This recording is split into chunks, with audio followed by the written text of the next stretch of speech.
Hi, welcome back to our podcast, and today we're going to be talking about different kinds of bonds. So we're going to go from left to right on the periodic table, so Annika's going to start us off.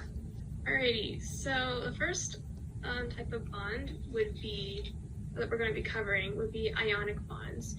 And this happens when a metal will bond with a non-metal. So you would have any metal will bond with a non-metal. So your metal would have basically extra electrons in its valence shell. We kind of covered this in our last episode where like your alkali metals and your alkaline earth metals, they have like one or two extra valence shells depending on which group they're in.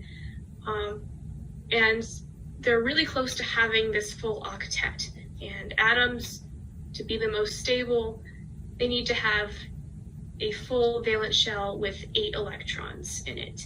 So say a metal that has your extra electrons, not extra, but they have one or too many valence electrons in that outer shell, preventing them from having that full octet. And your non-metal will be kind of missing a few in terms of having a full octet. It'll actually be kind of mutually better if one of them gives up their electron, the other one takes it, kind of stealing it is how it's typically explained, causing them both to become ionized. So for example, if lithium, which has one electron, gives up that electron, say it's attracted to chlorine, so chlorine, which needs one electron to have that full valence shell, will basically take that electron away. It'll basically be attracted to the chlorine atom.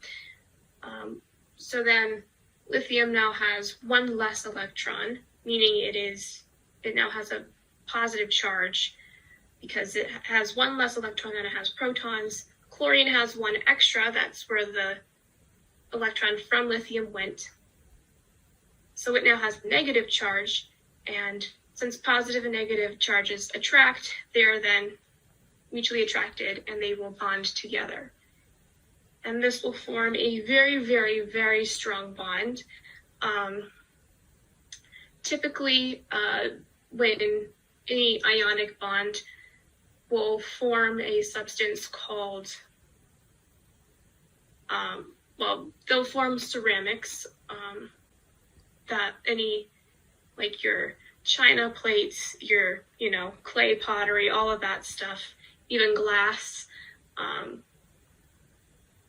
pretty brittle in terms of properties and pretty good insulators as well. And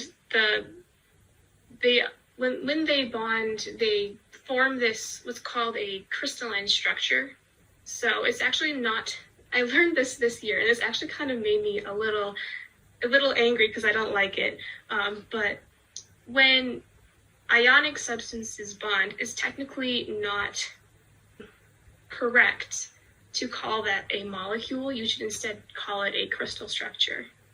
And that just kind of made me angry. It makes sense if you think about it because, well, if you know what molecules are, it doesn't necessarily make sense. But at the same time, it's like, but they're bonded together. It should be a molecule. Yeah, right. Because it's a different type of bond. It's a little frustrating for me. Yeah, like they're two atoms bonded together. Why are they not a molecule? So then we have your metallic bonds, which are pretty much all your metals, your transition metals, and then your pore metals and all of that. And when they bond, they all come together and they kind of just share all the electrons. It's kind of like, they're all just kind of sharing electrons. Like they're all together, which is partially what helps with, well, it is the reason that they're so conductive, because these electrons can so easily move through all of them, which helps electricity move through them. That also helps with the malleability of them to make them better for the purposes that you would use metals for. And that's partially why they're so good for the things that they are, because of their bonding. It helps them be more conductive and it helps them be more malleable, which are kind of the things that you end up using metals for. Yeah, so also like with the malleability, I believe, if I remember correctly, it has something to do with because like the electrons can easily move from one to the other, so it doesn't really make them stiff. Like with ionic bonds, the reason they're so brittle, or their ceramic property, is because the electrons are fixed in that state.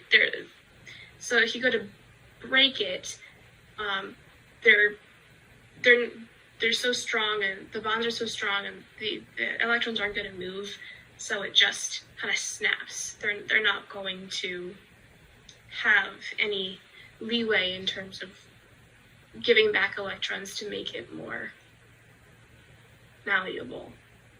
If that makes any sense at all. That was a really, really bad explanation. Yeah, I think that was it. It made sense, because it's like, for that reason, it's easier to bend because it's not as stiff, because the electrons aren't really stuck in the ways that they are with other bonds. They can move around more, which makes it easier to move the atoms around, or to kind of just change the shape of the metal. Yeah, that's a better way of saying it. Then next up you would have your covalent bonds, and these would be bonds between nonmetals and nonmetals. So only between nonmetals, nothing else. If you have anything else, you're not dealing with covalent bonds. And this basically works when atoms share electrons. So both electrons, or different pairs of electrons, will be mutually attracted to both atoms, but not really attracted enough to, like ionic bonds, where they will steal the electrons away from each other. Rather, they're both kind of fighting for it. And there are some atoms that will be more attracted sometimes, and so the electrons will kind of favor that atom, which can get into some complex things like polarity, which means you have a partial positive and partial negative charge due to either where the electrons, like if you have lone pairs of electrons, which means that they're not being shared by an atom and they're just kind of living their own little happy little lives on this other side,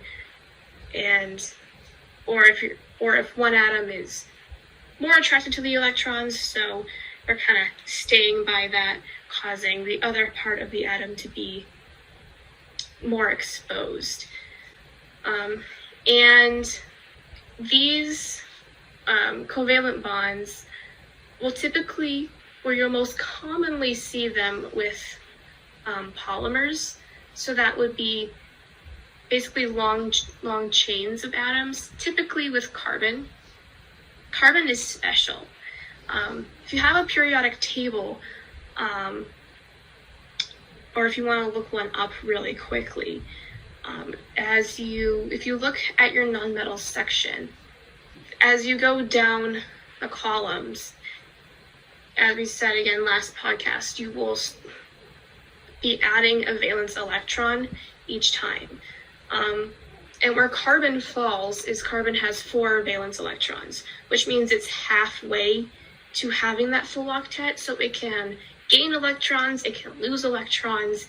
Either way, it is in the same kind of position of getting closer or further to having that full valence shell, I should say,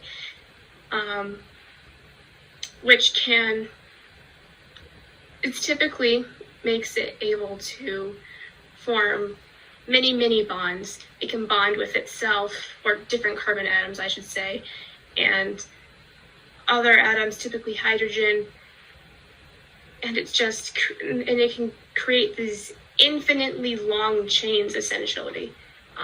This is why you have your whole organic chemistry, which is based off of like carbon, essentially. Basically a whole branch of chemistry based on one element.